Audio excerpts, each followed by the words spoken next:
में बताते रहते हैं, लेकिन फिर भी मन बड़ा चलायमान है, कहीं ना कहीं भटक जाता है और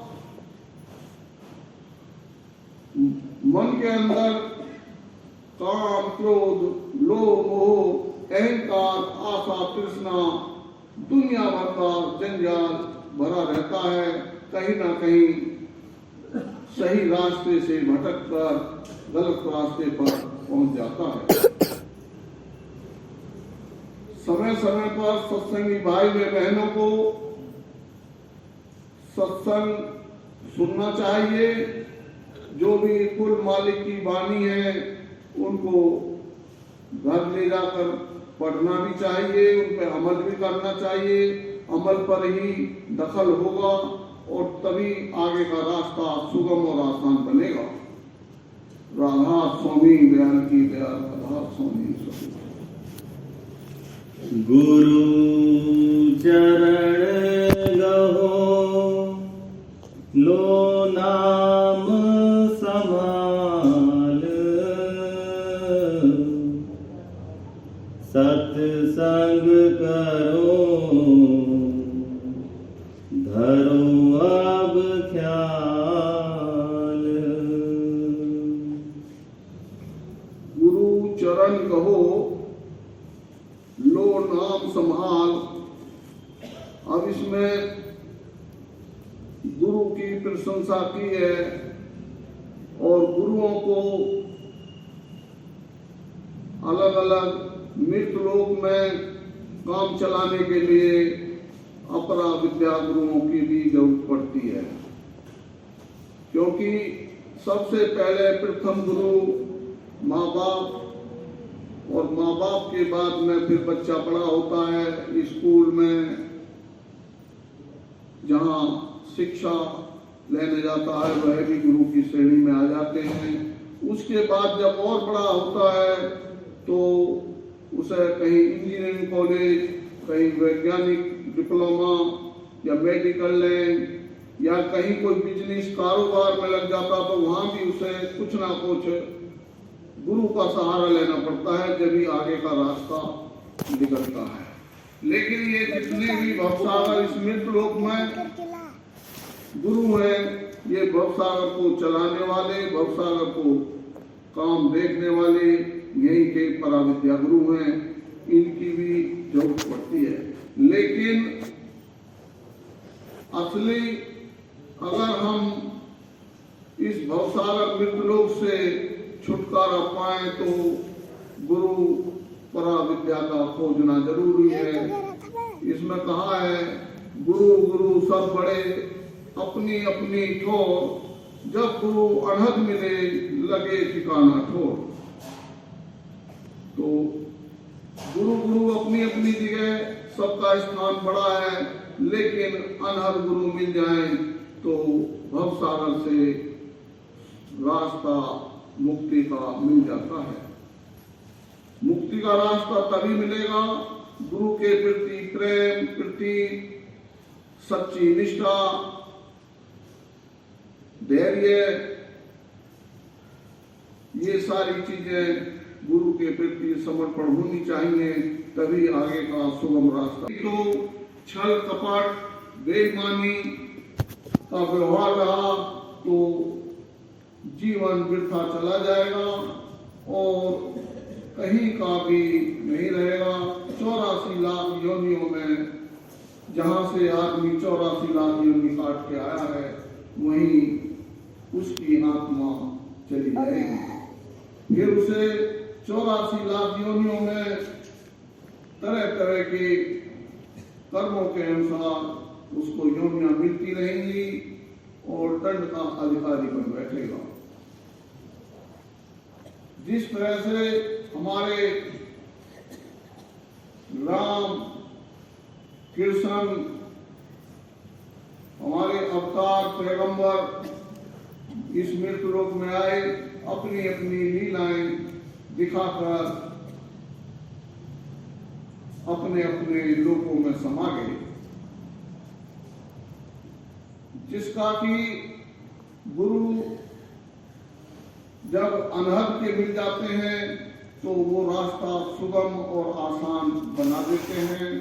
लेकिन इसमें वर्तमान गुरु की महिमा अपरंपार बताई है, क्योंकि वर्तमान गुरु का होना और वर्तमान गुरु का शिष्य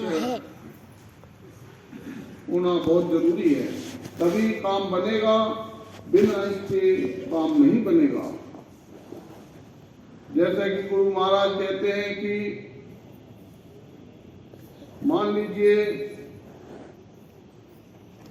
स्कूल में शिक्षक आ जाते हैं, गुरु आ जाता है, पढ़ाने वाला आ जाता है, बच्चे नहीं पहुंचते, अधूरा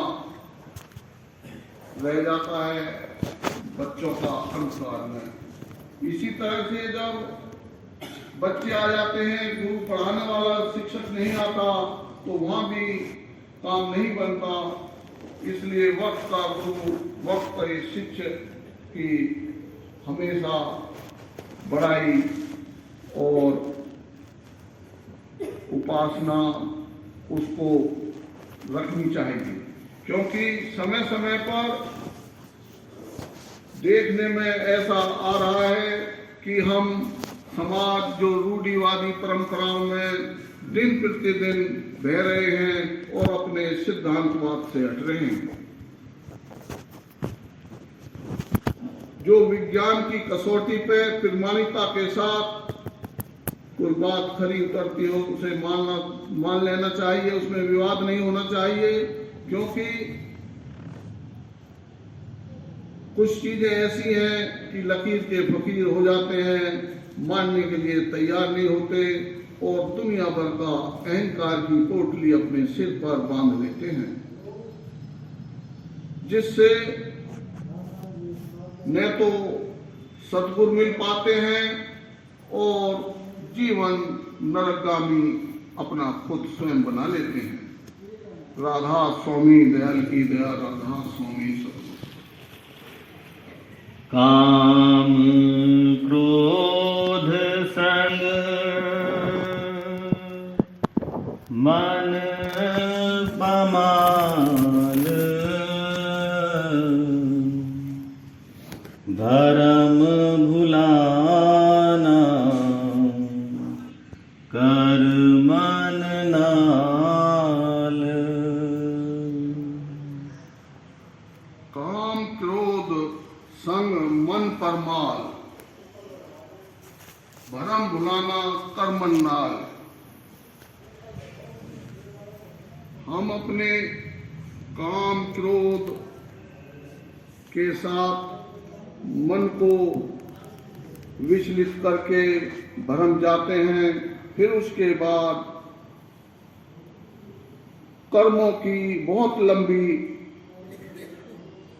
लिस्ट बना लेते हैं। जैसे कर्मों को हमारे ऋषि मुनियों ने 3 भागों में बांटा है, कर्म ना कर्म, 5 ज्ञान इंद्रियां, 5 कर्म इंद्रियां द्वारा किए जाते हैं। और उसके बाद जो ज्ञान इंद्रियों से कर्म किए जाते हैं, जिसमें ज्ञान का वर्धक शरीर में, इस पिंड रूपी शरीर के अंदर ज्ञान प्राप्त होता हो। जिस तरह से 2 आंख के सुराख आंख है, 2 नाक के हैं, मुख, जिह्वा है, कान है और 5 कर्म इंद्रियां हैं, जिससे कि कर्म हम करते हैं। उसके बाद मनसा कर्म, जो मन ही मन में किसी के प्रति अच्छा बुरा सोचते हैं, वो भी कर्म की श्रेणी में आ जाता है। वाचा कर्म, जो इस जिह्वा से हम किसी को गाली गलौज भी करते हैं, कुछ काटते भी हैं, ग्रंथ पोथी भी पढ़ते हैं या सत्संग प्रवचन भी सुनते हैं, सुनाते हैं, तो ये तीनों कर्म संचित हो जाते हैं। इन संचित कर्मों का विस्तार पूर्वक इस ब्रह्मांड में जो मृतलोक में आए हैं, मृतलोक से यमराज की अदालत में जब जाएगा तो इन कर्मों को लेकर ही प्रत्येक जीव जाता है। बिना भक्ति मार्ग के, सुरत शब्द के अपना जीवन निराधार हो बैठता है। जिस तरह से कहा है, मृत लोक में अनेक जीवों के गले में पड़ा है फंदा, परम संत परम ज्ञानी सब जीवों का काटे फंदा। कोई कोई सतगुरु दयाल परम पुरुष पूरन धनी आते हैं और इस मृत लोक में जो जीवों के गले में फंदा पड़ा है अपना अपना उपदेश देकर मनुष्य के लिए सार बातों का निचोड़ देकर भक्ति मार्ग, 5 नाम, 5 पहचान, अच्छे बुरे की पहचान बताकर और जीवन को बहुत से जीवन में अपने आप को सुधार देते हैं। लेकिन कुछ भटक कर जो अज्ञानों में चले जाते हैं। उसके बाद सब महात्माओं में सबसे आगे बैठा मामा के पास।